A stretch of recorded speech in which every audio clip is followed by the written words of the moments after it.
नमस्कार दोस्तों, पिछले 10 दिनों से लगातार पूरे देश भर में कई जगहों से खबरें आ रही हैं रिलीजियस राइट्स की, धर्म के नाम पर हो रहे दंगों की। दिल्ली में जहांगीरपुर, राजस्थान में करौली, मध्य प्रदेश, आंध्र प्रदेश, उत्तराखंड, गुजरात, कर्नाटका। लेकिन ये सब तो सिर्फ अभी के कुछ एग्जाम्पल्स हैं। पिछले कुछ सालों से एक जनरल ट्रेंड सा कहीं ना कहीं दिख रहा है कि देश में धर्म के नाम पर नफरत लोगों के बीच में बढ़ती जा रही है। Minister of state for home affairs Nityanand Rai ने पार्लियामेंट को बताया कि 2016 से लेकर 2020 तक का जो पीरियड था, इनमें 3400 के करीब दंगे देखने को मिले धर्म के नाम पर, कम्युनल / रिलीजियस राइट्स देखने को मिले। इन सब दंगों में कहीं ना कहीं एक पैटर्न सा दिखने लगा है। एक भीड़ अपने हाथ में हथियार और तलवारें लिए रैली निकालेगी, उसमें से कुछ लोग गालियां देंगे दूसरे धर्म को, कुछ लोग वहां पर पत्थर फेंकेंगे, कुछ कहेंगे कि यहां पर आउटसाइडर्स को लाया गया है दंगे करवाने के लिए, कुछ पॉलिटिशियंस और धर्म के ठेकेदार भड़काऊ भाषण देंगे, और फिर जब दंगे खत्म हो जाएंगे तो फिर कुछ हार्ट वार्मिंग कहानियां सामने आएंगी कि कैसे एक हिंदू इंसान ने अपने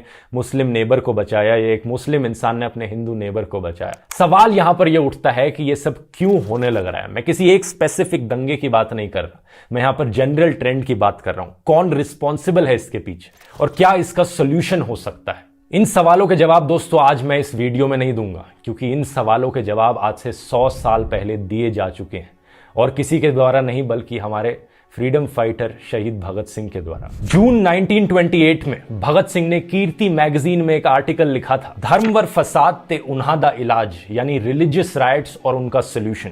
भगत सिंह ने डिटेल में एनालिसिस करी थी इसकी, और आप हैरान हो जाएंगे जानकर कि सिचुएशन जो इंडिया में उस समय पर थी आज भी कुछ वैसी ही चल रही है, ज्यादा बदली नहीं। एक एक पॉइंट जिसके बारे में भगत सिंह बात करते हैं वो आज के दिन तक वैलिड है। आइए समझते हैं इस वीडियो में। Communal clashes in several states on Ram Navami, which is on Sunday in West Bengal, Jharkhand and Madhya Pradesh. Incidents of stone pelting, vandalism broke out late last night. Communal violence was seen in as many as 7 states. And now Jahangirpuri in northwest Delhi continues to be tense today. Similar patterns of communal tensions and clashes soaring in Karnataka's Hubli city after violent clashes broke out last night there. Section 144 has been imposed.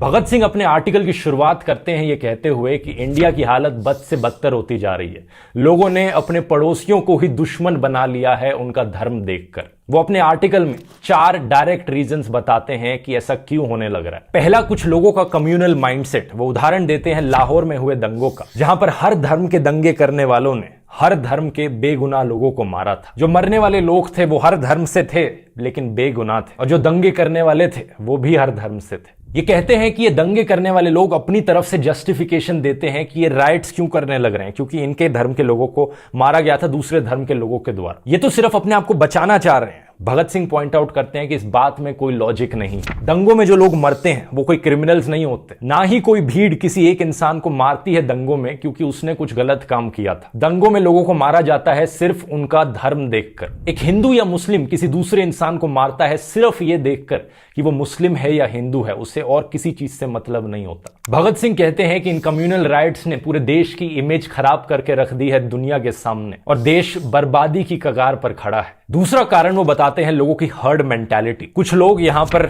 डंडे, rods, तलवारें, चाकू उठा लेते हैं अपनी dominance maintain करने के लिए। जब कोई हिंदू, मुस्लिम या सिख अपने ही धर्म के इंसान को देखता है हथियार उठाते हुए तो वो अपना दिमाग ठंडा नहीं रख पाता, बहाव में बह चलता है और भीड़ का हिस्सा बन जाता है। भगवती चरण वोरा और भगत सिंह ने अपनी नौजवान भारत सभा के मैनिफेस्टो में इसी से ही रिलेटेड एक चीज को डिस्कस किया था। उन्होंने इस चीज पर निराशा जताई थी कि कितना आसान है लोगों की फीलिंग्स हर्ट करना धर्म के नाम पर। एक पीपल के पेड़ की डाली टूट जाती है तो एक हिंदू को दर्द होता है, ताजिया के कोने से एक टुकड़ा भी क्या टूट गया, एक मुस्लिम को गुस्सा आ गया। इंसानों की कम से कम जानवरों से तो ज्यादा थोड़ी इंपॉर्टेंस होनी चाहिए ना। लेकिन अपने देश में लोग एक दूसरे इंसान का सर काटने तक रेडी हो जाते हैं सेक्रेड एनिमल्स के नाम पर। इन्होंने अपने मैनिफेस्टो में बताया था कि कैसे रिलीजियस सुपरस्टिशन और बाइगेट्री हमारे प्रोग्रेस में एक ऑब्स्टिकल बनकर खड़ी है। आगे बढ़े तो तीसरे नंबर पर भगत सिंह ने कम्युनल पॉलिटिशियंस को ब्लेम किया। इन्होंने कहा कि आज के दिन हालत यह हो गई है कि कुछ पॉलिटिशियंस ओपनली कम्युनल बन चुके हैं, ऐसे ऐसे भड़काऊ भाषण देते हैं जिसकी वजह से सीधे दंगे भड़कते हैं। हालांकि उन्होंने यह भी कहा कि कुछ ऐसे पॉलिटिशियन जरूर हैं जो इन चीजों को लेकर चिंतित हैं,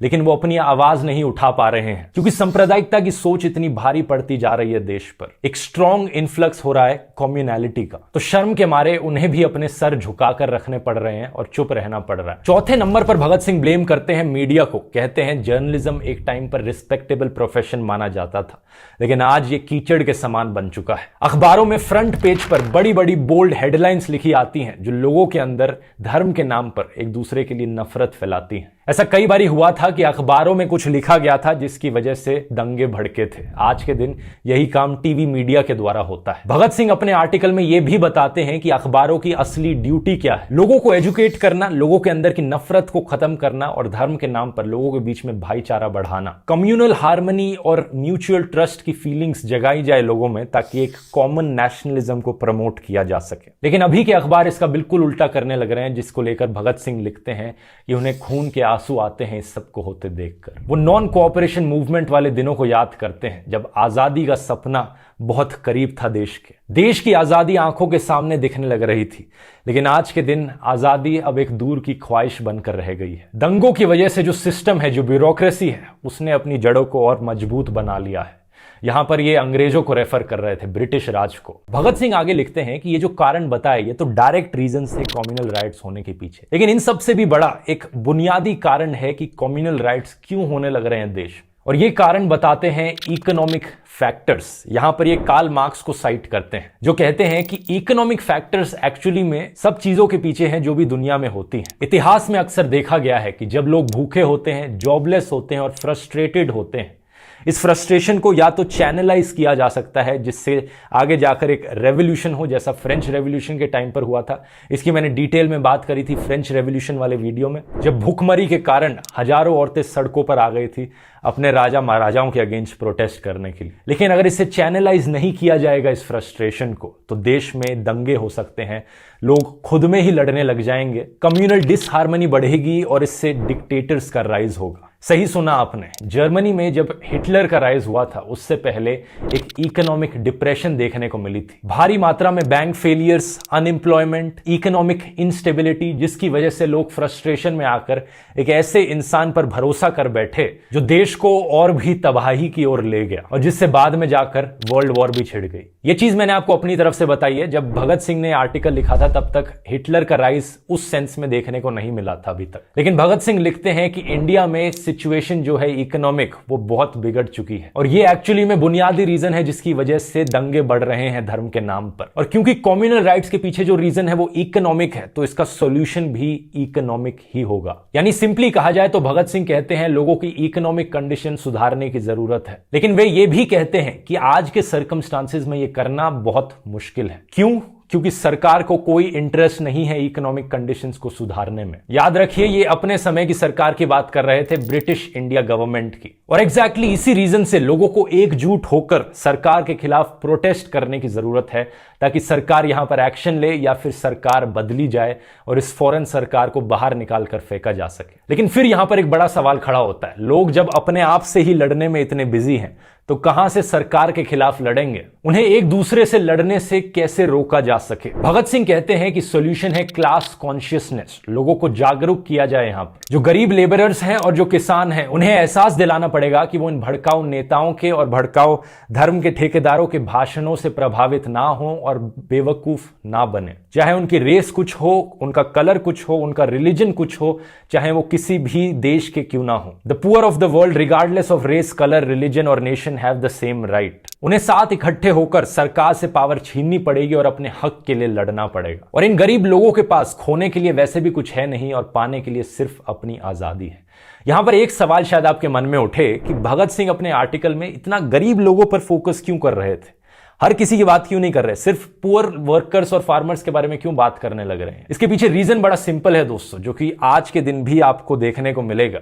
ये जितने भी कम्युनल राइट्स होने लग रहे हैं, जितने भी दंगे होने लग रहे हैं आज के दिन, कहां पर हो रहे हैं ये? ऐसा तो है नहीं कि ये लुटियंस जोन में हो रहे हो दिल्ली के। जहांगीरपुरी जो दिल्ली में एरिया है वो बहुत ही गरीब एरिया है, आसपास काफी स्लम्स हैं उसके। और पिछले कुछ दिनों में जहां जहां ये दंगे देखने को मिले हैं, ज्यादातर वो जगहें हैं जहां पर गरीब लोग रहते हैं, और ये गरीब लोग ही इन दंगों के विक्टिम बन रहे हैं। कभी आपने देखा है कि किसी भी रिलीजियस दंगे में कोई हिंदू पॉलिटिशियन और कोई मुस्लिम पॉलिटिशियन खुद तलवार लेकर उतर जाए और ये पॉलिटिशियन, ये नेता लोग एक दूसरे से तलवार लेकर फाइट कर रहे हो? कभी नहीं देखने को मिलेगा आपको। पॉलिटिशियंस छोड़िए, कभी आपने देखा है किसी दंगे में कि कोई हिंदू बिजनेसमैन और मुस्लिम बिजनेसमैन खुद उतर के आ गए हो और डंडे लेकर फाइट करने लग रहे हो? कभी आपको ये देखने को नहीं मिलेगा। कोई भी हिंदू या मुस्लिम जो अपनी ढंग से जॉब कर रहा हो, वो भी कभी दंगों में उतर के नहीं आएगा, वो अपनी जॉब में बिजी होता है। ये अनएम्प्लॉयड, बेरोजगार गरीब लोग होते हैं जिनके पास अपनी कोई जॉब नहीं है, अपना कोई बिजनेस नहीं है मोस्टली। क्योंकि भड़काऊ भाषण देने वाले जो नेता हैं, ये जो मीडिया वाले हैं, इनके खुद के बेटा बेटी तो जाकर फॉरेन में मस्त हैं, पढ़ाई करने लग रहे हैं, अपने आराम से सेटल्ड हैं, उन्हें किसी चीज की चिंता नहीं। और ये भी देख लेना कि कौन लोग मारे जाते हैं इन दंगों में, वो भी हमेशा एक लोअर इकोनॉमिक सेक्शन के लोग होते हैं। भगत सिंह अपने आर्टिकल में रशिया का भी एग्जाम्पल लेते हैं, जहां पर एक जार हुआ करता था। जब मोनार्की थी रशिया में, लोगों की इकोनॉमिक कंडीशन बहुत बेकार थी। इसकी वजह से कई राइट्स और कम्युनल वायलेंस देखने को मिलता था रशिया में। फॉर एग्जाम्पल, रशियन एम्पायर में 1881 से लेकर 1884 तक और 1903 से लेकर 1906 तक लार्ज स्केल पर एंटी जूइश वायलेंस देखने को मिला था, और काफी हद तक इस वायलेंस को सपोर्ट किया गया था उस समय की सरकार के द्वारा, जो कि रशियन जार की सरकार थी। लेकिन भगत सिंह कहते हैं जब से रशियन रेवोल्यूशन हुई, बोल्शेविक्स पावर में आए, तब से सिचुएशन सुधर चुकी है। इकोनॉमिक कंडीशन लोगों की बेटर हो गई है, लोगों के पास नौकरियां हैं, हर इंसान को इंसान की तरह देखा जाता है, उन्हें जूइश या क्रिश्चियन या उनकी रिलीजियस आइडेंटिटीज की तरह नहीं देखा जाता। और क्योंकि लोग जागरूक हैं, तो अब कोई रिलीजियस राइट्स नहीं देखने को मिलते रशिया में। वो अपने समय की बात करने लग रहे हैं। फिर एक similar positive example Bhagat Singh India का भी देते हैं, कैलकाटा का। कैलकाटा में दंगे हुए थे हिंदू मुस्लिम को लेकर, लेकिन उन हिंदू मुस्लिम दंगों में ट्रेड यूनियन के मेंबर्स ने पार्टिसिपेट नहीं किया था। फैक्ट्री में काम करने वाले जो हिंदूज और मुस्लिम्स थे, वो अपना काम कर रहे थे, वो दंगों में पार्टिसिपेट नहीं कर रहे थे, वो खुश थे एक दूसरे के साथ काम करके। ऐसा इसलिए हुआ भगत सिंह के अकॉर्डिंग, क्योंकि उन ट्रेड यूनियन वर्कर्स के अंदर क्लास कॉन्शियसनेस थी। वो साथ में एकजुट खड़े थे और अपने ग्रुप के इंटरेस्ट को समझते थे। उनकी राय में एक बहुत ही सुंदर एग्जाम्पल था कि क्लास कॉन्शियसनेस कैसे कम्युनल वायलेंस को होने से रोक सकती है। फाइनली अपने आर्टिकल के आखिर में भगत सिंह लिखते हैं कि कैसे इंडिया के यूथ से उन्हें बड़ी उम्मीद है। इंडिया का यूथ कम्युनल और नफरत से दूर जा रहा है। काफी यंग लोग ओपन है अपने आउटलुक में, वो अपने आप को हिंदू मुस्लिम सिख की तरह नहीं देखते, बल्कि अपने आप को इंसान की तरह देखते हैं। भगत सिंह लिखते हैं कि शायद इस यूथ में उन्हें उम्मीद दिखती है। इसके अलावा वो कुछ नए पॉलिटिशियंस की भी तारीफ करते हैं, जो पॉलिटिक्स में आए हैं और रिलीजन को पॉलिटिक्स से दूर रखते हैं, आजादी के लिए लड़ते हैं। यहां पर भगत सिंह ने उन पॉलिटिशियंस का नाम तो नहीं लिया, लेकिन मोस्ट प्रोबेबली वो यहां पर जवाहरलाल नेहरू और सुभाष चंद्र बोस की बात कर रहे थे। ऐसा इसलिए क्योंकि अगले महीने वो इसी मैगजीन में एक और आर्टिकल लिखते हैं, जिसका टाइटल होता है नए नेताओं के अलग अलग विचार, और स्पेसिफिकली वो पॉइंट आउट करते हैं जवाहरलाल नेहरू और सुभाष चंद्र बोस को, उनकी तारीफ करते हुए। भगत सिंह के विचारों को अगर आप और गहराई से समझना चाहते हैं, तो मैं आपको ये ऑडियो बुक रेकमेंड करना चाहूंगा कुकू FM पर। भगत सिंह के ऊपर पूरी 2 घंटे की ऑडियो बुक है और बहुत डिटेल में समझा रखा है कि वो किन चीजों में विश्वास करते थे और उनकी क्या कहानी थी, कैसे उन्होंने फ्रीडम की तरफ देखने का नजरिया ही बदल डाला था। कुकू FM को नहीं जानते तो एक बढ़िया ऑडियो लर्निंग का प्लेटफॉर्म है, जहां पर ढेर सारी ऐसी बायोग्राफीज और ऑडियो बुक्स आपको सुनने को मिलेंगी। इनकी पूरी लाइब्रेरी आप एक्सेस कर सकते हैं 399 रुपीज पर ईयर में। लेकिन क्योंकि अभी उन्होंने इस वीडियो को स्पॉन्सर किया है, तो आप लोगों के लिए एक स्पेशल डिस्काउंट है। अगर आप कूपन कोड ध्रुव50 इस्तेमाल करेंगे, आपको 50% ऑफ मिलेगा। तो आपके लिए पूरी साल भर की कॉस्ट कुकू FM की पड़ेगी 199 रुपीज पर ईयर। लिंक नीचे डिस्क्रिप्शन में मिल जाएगा, जाकर चेकआउट कर सकते हैं। और उम्मीद करता हूं जो लेसन मैंने इस वीडियो में बताया है वो लोगों तक पहुंचेगा। और अगर वीडियो पसंद आया तो भगत सिंह पर मैंने और वीडियोस जो बनाए हैं उन्हें भी जाकर देख सकते हैं। मिलते हैं फिर अगले वीडियो में। बहुत बहुत धन्यवाद।